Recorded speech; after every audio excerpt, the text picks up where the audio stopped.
expliqué dans une interview à Pierre Vicanal sur quoi portaient précisément les négociations à Riyad. Ainsi, la Russie a attiré l'attention des États-Unis sur le fait que des résultats positifs dans un accord de paix ne pouvaient être obtenus que si les attaques terroristes du régime de Kiev cessaient. Nous voudrions qu'il n'y ait pas d'équivoque cette fois-ci.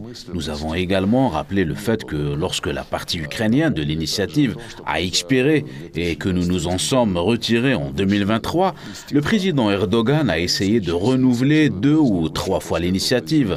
Il a demandé l'année dernière notre soutien pour renouveler cette initiative dans un format simplifié, sans inspection physique des navires, sans charges qui reviennent après avoir déchargé les grains et les engrais.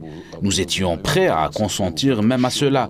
Ensuite, au dernier moment, Erdogan a dit que Zelensky voulait se mettre d'accord pour ne pas frapper les infrastructures nucléaires, alors que c'est Zelensky lui-même qui frappait la centrale nucléaire de Zaporijie.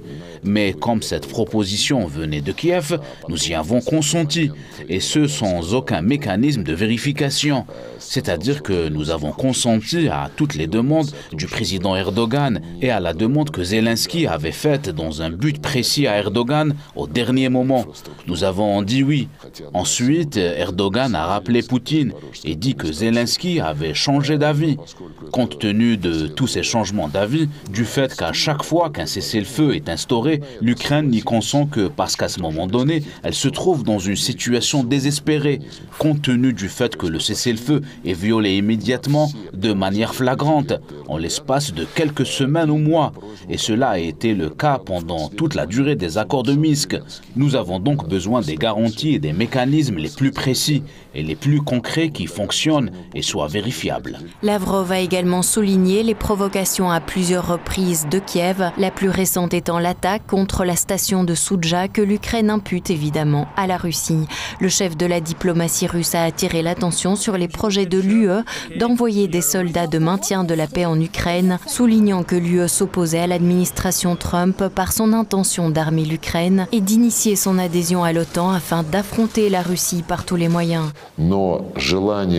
Ce désir de contenir la Russie, non seulement de la contenir, mais de lui infliger une défaite. Selon certains, il fallait même humilier Poutine. Ce désir, les historiens me répondront probablement, mais c'est ce que ma perception de l'histoire me suggère. Il s'avère que nous avons déjà vécu ça. Il y a eu Napoléon, il y a eu Hitler. Les objectifs étaient les mêmes.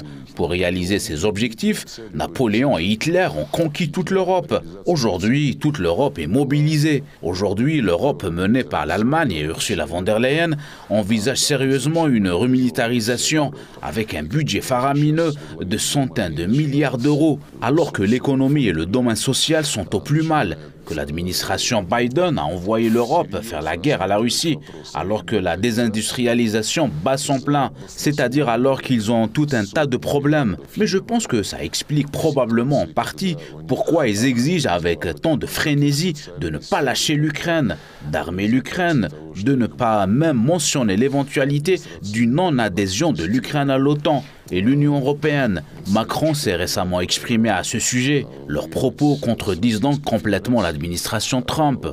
Rappelons que les négociations américano-ukrainiennes ont eu lieu la veille des pourparlers russo-américains. Toutefois, la délégation ukrainienne a décidé de rester à Riyad afin de négocier avec les Américains une fois de plus.